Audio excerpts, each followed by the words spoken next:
Hello everyone, Adrienne here. So, we are changing things up a little bit today. We are going to be making a recipe, but it's not absinthe related. I know, shocking, right?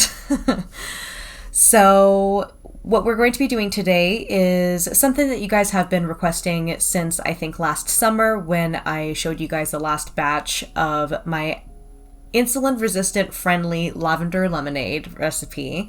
So when I showed that on my Instagram story, a lot of you expressed interest in me making a recipe video for it. So I decided, you know what? I have time this weekend. Let's do this. Let's have some fun.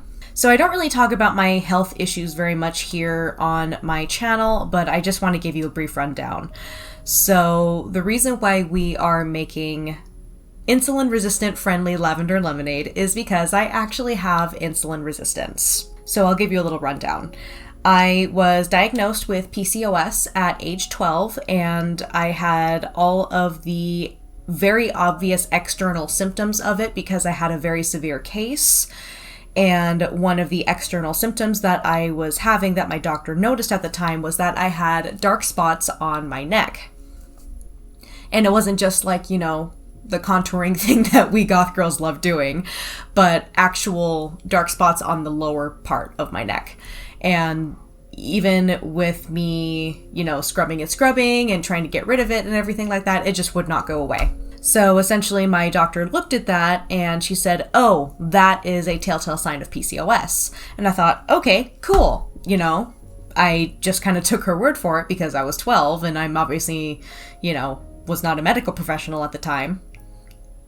So there's that. So fast forward to a couple years ago, I went and saw a gynecologist on Whidbey Island, and when Kenny and I were living there, and I was having some recurring issues with rupturing ovarian cysts from, you know, having PCOS. And she kind of asked for a good rundown of my health history, and I said, yeah, I was diagnosed with PCOS when I was 12 years old because I had a really severe case, and then I went on birth control when I was about 13 years old to treat it because that's one of the best treatments for PCOS. And I told her about the dark spots on my neck that my doctor at the time identified as a telltale sign of PCOS. And she told me, that's not a telltale sign of PCOS necessarily. And I said, what do you mean?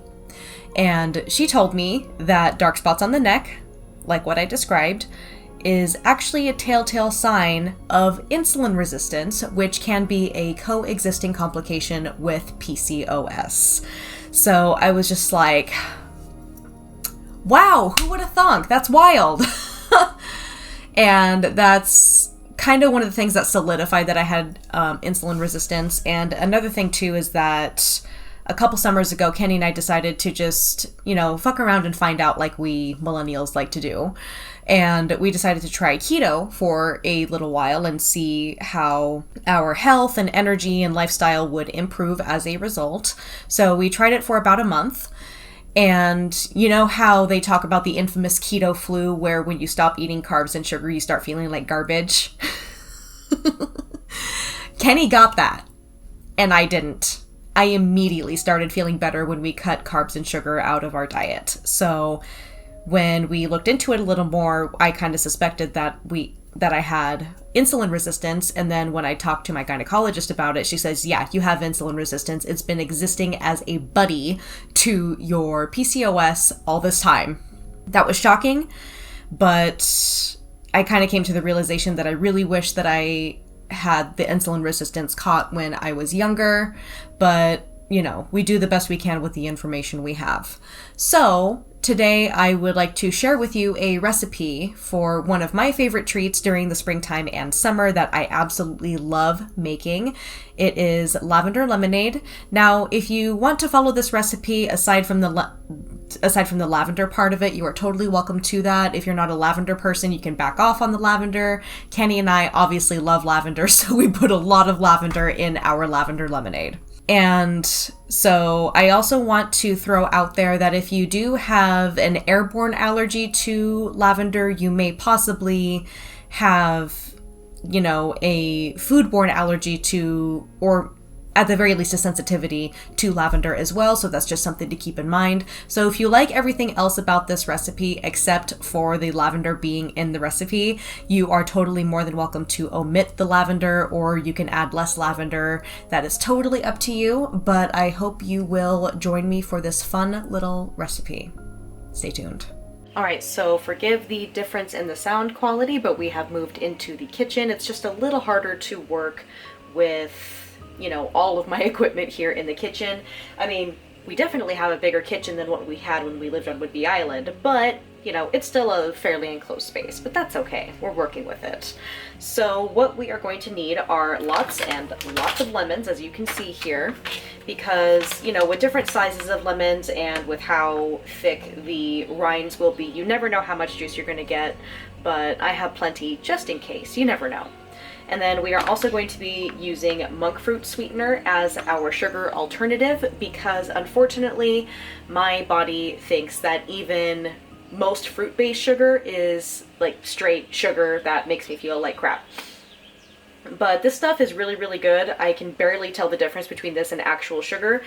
The only real difference between this and actual sugar is that this actually has a little bit of a nice tartness to it that I really, really like, and that complements the lemonade really, really well. And I hope you'll forgive me. I have the window open because it's such a beautiful rainy day in the Pacific Northwest. The birds are singing, the rain is coming down. I am a happy girl. Tell me you're from the Pacific Northwest without telling me you're from the Pacific Northwest. Just kidding. And then you're also going to need dried lavender, and I got this from Amazon. It was for fairly cheap, but it doesn't necessarily have to be dried. If you do have your own lavender plant, you can go ahead and use your own fresh lavender. It may intensify the flavor, but that's totally up to you. And then for tools, you are going to need a little strainer right here, and then you're going to need some like measuring cups for dry ingredients, and then you're going to need a lemon juicer, going to need a good size measuring cup over here, and then a vessel to put all of the ingredients into. So very exciting stuff. And then the other thing you are going to need, I almost forgot to mention this, you are also going to need a saucepan, and this is where we're going to do our first step.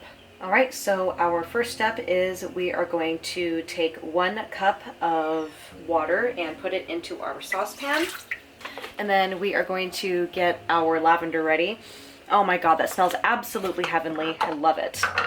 And we are going to scoop exactly 1 cup. 1 cup is about how much Kenny and I like, but again, you can feel free to add more or less to your preference. We're going to go with a heaping cup because I love lavender so much. Yeah. So I will say that most recipes where they use alternate sugar for like lavender lemonades, they say to use like a cup and a half, or maybe like a cup and 3/4, and that just seems like a little much for me, and Kenny and I really like our lemonade to be really tart. So I'm gonna do about a cup of my sugar alternate. Like seriously, if you guys taste this sugar by itself, it is so hard to tell the difference between this and actual sugar, except for the fact that it has a little bit more tartness, which is another reason why I don't want to go too hard on the sugar here. Isn't this just such a lovely day to do this? Like, I would have honestly preferred it to be just a little bit sunny maybe, and maybe a little bit, you know, overcast along with the sunny, but honestly, I'm really digging this vibe.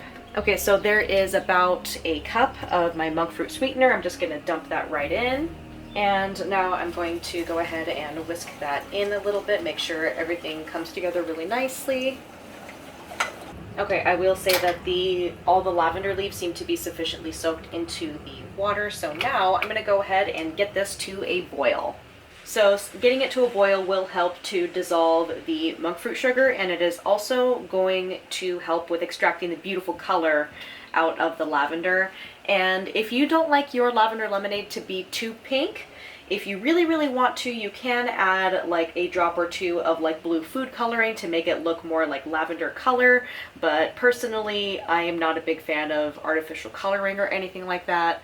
So that's why I like going the natural route and not fussing with that. Alright, so while we are waiting for this to boil for about 5 minutes, we're going to start prepping our lemons. And if you want to set a couple of lemon wedges aside for garnish, you are totally welcome to it. When it comes to lemonade, I'm not really that serious about my garnishes, but when it comes to my cocktails, I don't mess around. So once your monk fruit sugar and lavender mixture has boiled for about 5 minutes, you can go ahead and turn off the heat and then put a lid on it to help, you know, really concentrate all that beautiful color and that beautiful lavender flavor that we love so much. So while that is cooling off and, you know, getting ready to just sit for a little while, I'm going to go ahead and start juicing my lemons. And then a good practice to do is to just look at the inside of your lemons and just make sure that you can't see any seeds. Of course, 1 or 2 may pop out during the juicing process, no big deal. And what I like to do is that once I'm finished juicing 1 lemon, I like to add it to a measuring cup so that I can keep track of how much more I need instead of overdoing it. We don't want to overdo it.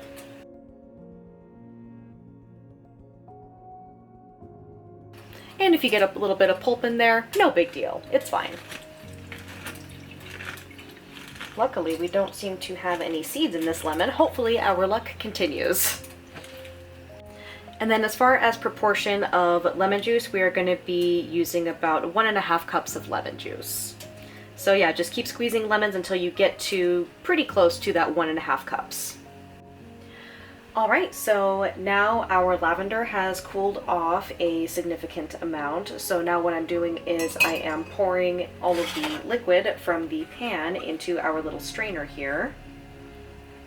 And then even if I just get these wet chunks of lavender that kind of looks a little unappetizing, I essentially just put it into the strainer and just push it down to squeeze as much liquid as I can out. And you're also squeezing out that beautiful dark purple color. It'll probably turn pink by the time you add the lemon to it. All right, so right here I have 6 cups of plain water. I have 1.5 cups, maybe a little over, of lemon juice, and then I have 1 cup of some wonderful lavender and monk fruit sugar concentrate, I guess we could call it. We have a little bit more lavender in here that I wasn't able to quite fit into this measuring cup, but that's okay. So we're going to start by pouring that into our water. Okay, just a little bit more lavender water in here. Great. And of course, as the old saying goes, you can always add more, you cannot take away. So that means if you have a little bit too much of that lavender flavor or too much sugar or anything like that, you can always add more water if you need to. All right, so there is our concentrate. It looks kind of brownish in real life, and on camera it looks a little bit purplish. It's a little unsightly, but that's okay. We're not here for glamour, we are here for deliciousness. And then we're gonna add our 1.5 cups of lemon juice. Oh, that prettied it up right away. Nice. So then we're gonna get in there and give it a good stir. And then I'm going to pour a little sample and see what it tastes like without refrigerating yet. We'll see. All right, I'm going to take a little taste here, see what we got. Oh my god, that is so tart and so lovely. Woo! And like I said, if you want your lavender lemonade to be a little bit sweeter, then you can definitely add just a little bit more of the monk fruit sweetener here. That's totally up to you.